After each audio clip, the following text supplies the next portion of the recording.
आजकल स्कूलों में अनुशासनहीनता मतलब इनडिसिप्लिन इतना बढ़ क्यों रहा है? ये एक ऐसा सवाल है जो लगभग हर किसी को, माता पिता को, टीचर्स को और पूरे समाज को परेशान कर रहा है।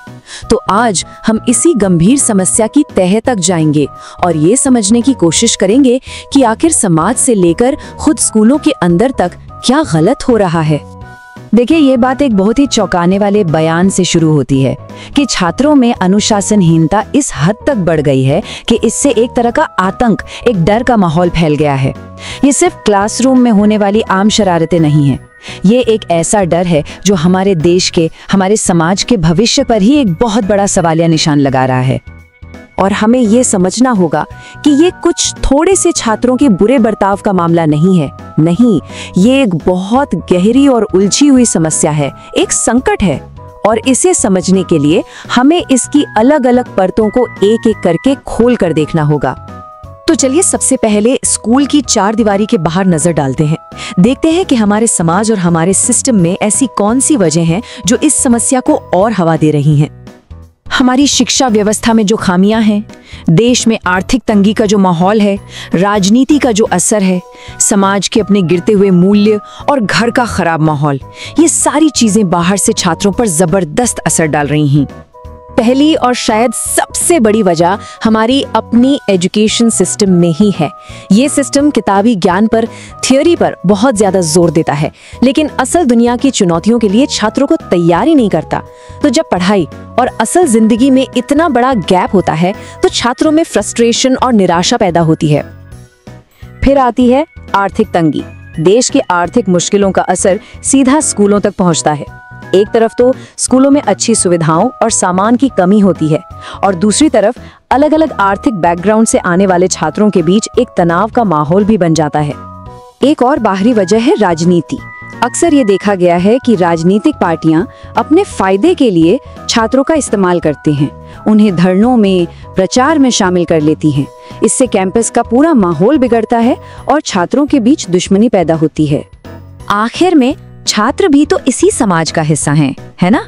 जब समाज में ही स्वार्थ, नफरत, भ्रष्टाचार और मटीरियलिज्म जैसी चीजें बढ़ रही हों, तो ये हो ही नहीं सकता कि इसका असर छात्रों के बर्ताव पर न दिखे। और कई छात्रों के लिए तो अनुशासनहीनता का पहला पाठ घर से ही शुरू हो जाता है।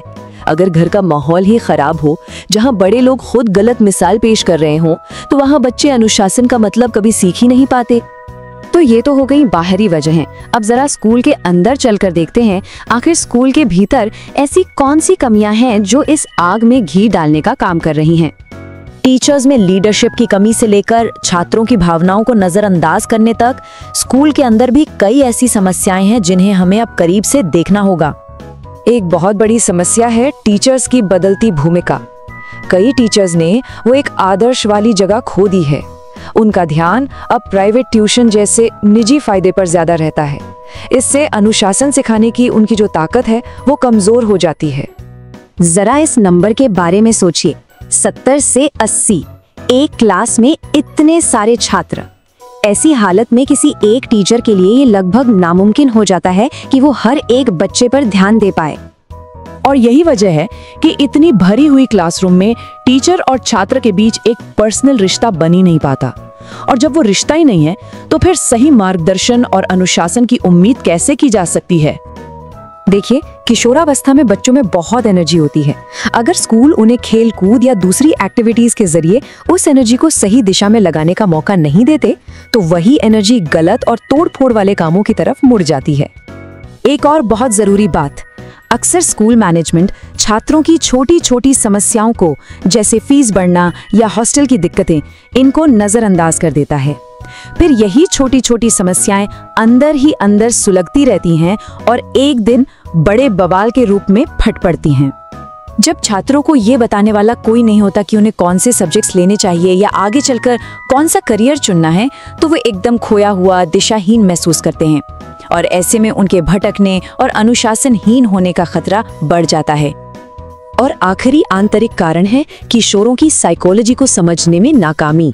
उनकी तेज भावनाएं, उनके इमोशंस, उनकी सोशल जरूरतें, सिस्टम अक्सर इन सबको या तो नजरअंदाज कर देता है या फिर गलत तरीके से हैंडल करता है। चलिए अब इन सभी बाहरी और भीतरी वजहों को एक साथ जोड़कर देखते हैं और ये समझते हैं कि इन सभी नाकामियों का आखिरी नतीजा क्या निकल रहा है। इस पूरी बातचीत का सबसे बड़ा सबक ये है कि हम किसी एक पर उंगली नहीं उठा सकते। ना सिर्फ छात्र, ना सिर्फ टीचर, ना सिर्फ सिस्टम। ये समाज, सिस्टम और स्कूल की नाकामियों का एक ऐसा उलझा हुआ जाल है जो मिलकर इस समस्या को एक राष्ट्रीय संकट बना रहा है। और हम अपनी बात इसी एक छुपते हुए सवाल के साथ खत्म करते हैं। क्या ये स्थिति हमारे महान देश के लिए घातक नहीं है? ये एक ऐसा सवाल है जो हम सभी को इस संकट के दूरगामी परिणामों पर सोचने के लिए मजबूर करता है।